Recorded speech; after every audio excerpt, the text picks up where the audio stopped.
前回のキャンプではあまりご紹介できなかった卓上ミニ暖炉。このデザインと作りの良さに惚れてポチりました。機能はもちろん全てが革新的な製品です。折りたたみ式に比べるとサイズの割に重い部類になるが、丈夫さとのトレードオフなので苦になりません。今回はペレット燃焼にしないで普通の使い方。G ムーンテントに拡張プラスしたので相当広いです。真冬にこのストーブの火力で暖かく過ごせるのか検証です。小さくても本格的な暖炉ですので薪は大事です。コメリ23センチ薪&コメリ15センチにカットしたアカシア薪。一部太い薪もありますが使えるのか。サイズ的には20センチ薪がベストだと思います。基本的に展開外では広葉樹を使います。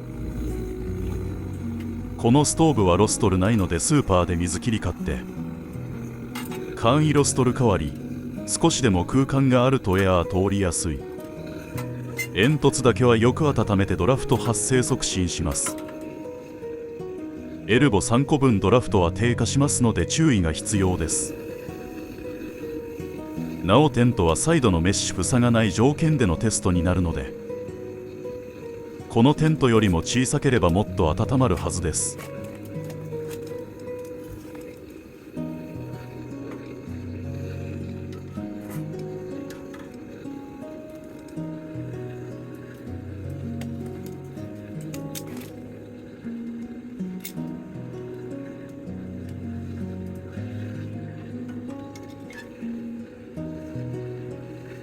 薪ストーブはいきなり広葉樹に火をつけても燃えません。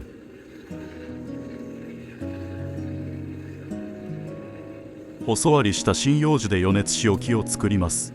ここが大事です。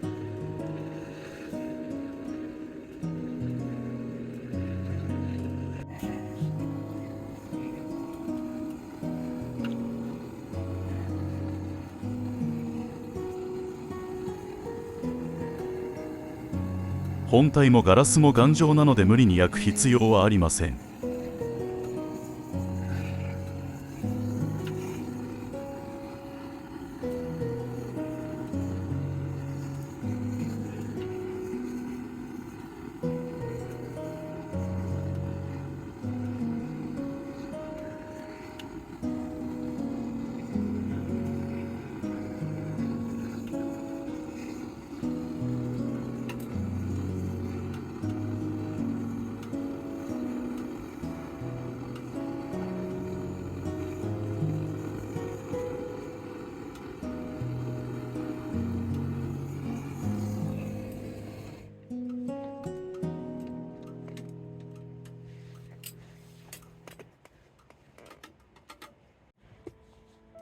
広葉樹の細割りを継ぎ足してさらに燃焼温度を上げていきます。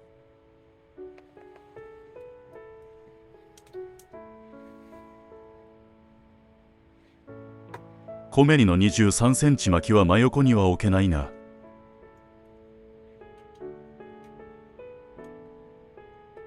クロス状にすれば使用可能です。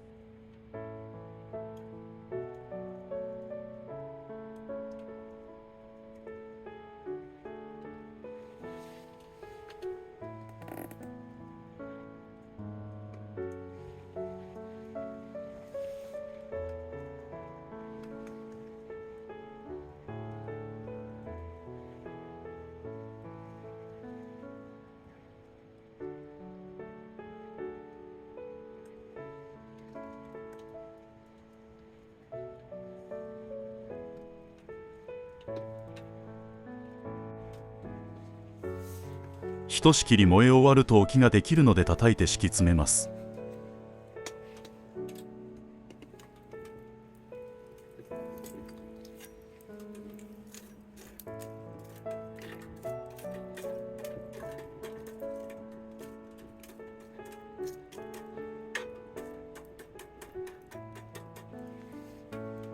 置きの火床が出来上がりました。ここからは本燃焼です。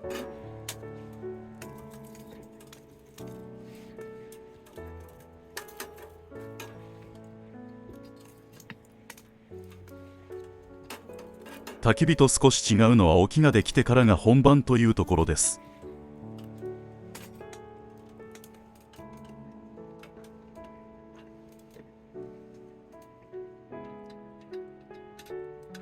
細めの薪でもまあまあ量は入るのです。ムルームの愛であると遜色ない火力は発揮できます。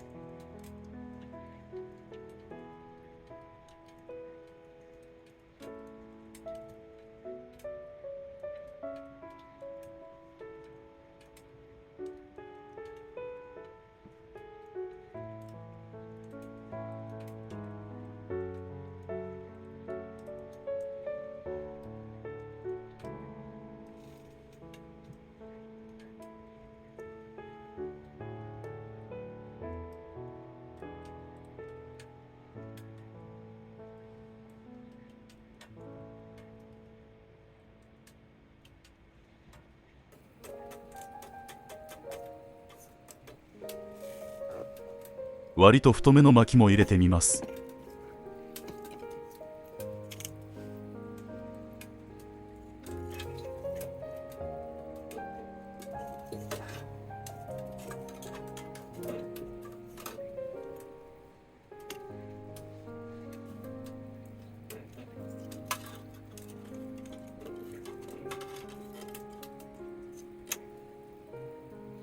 乾燥状態が悪いなら薪や現地薪では燃えづらいこともあります。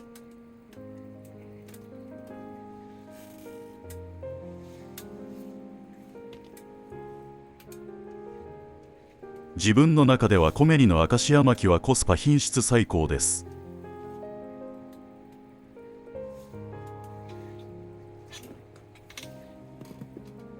いついかなる時でも燃えに偏りはないです。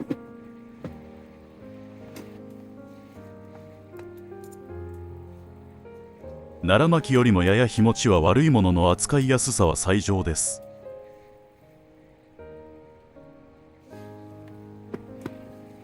コストや入手性が許すなら菓子巻きやどんぐり巻きなども良いでしょう。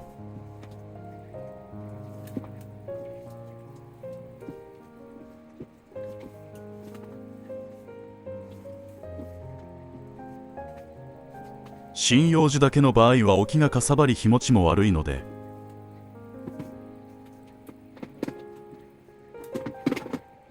このストーブ本来の性能は発揮できないかもですね。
廃受けではピザや干物などが焼けますね。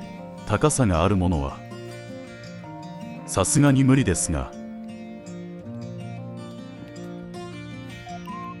おき火の状態でも意外と温度は高いです。5分くらいでも焦げます。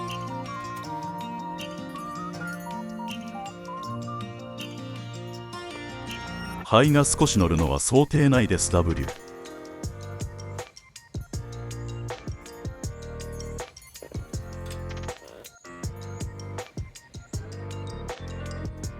バイオエタノール暖炉のピットを流用すればこうなります。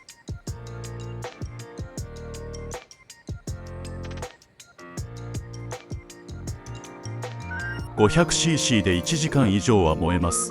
75% アルコールでもか。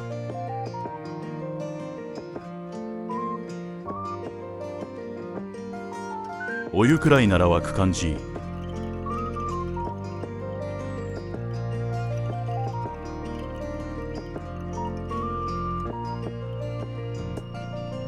コンパクトな暖炉ですがペレット燃焼や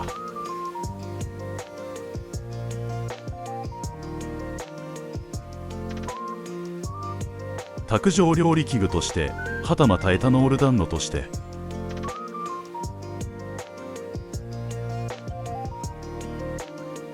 使い方は自由自在です。このサイズ感はおすすめです。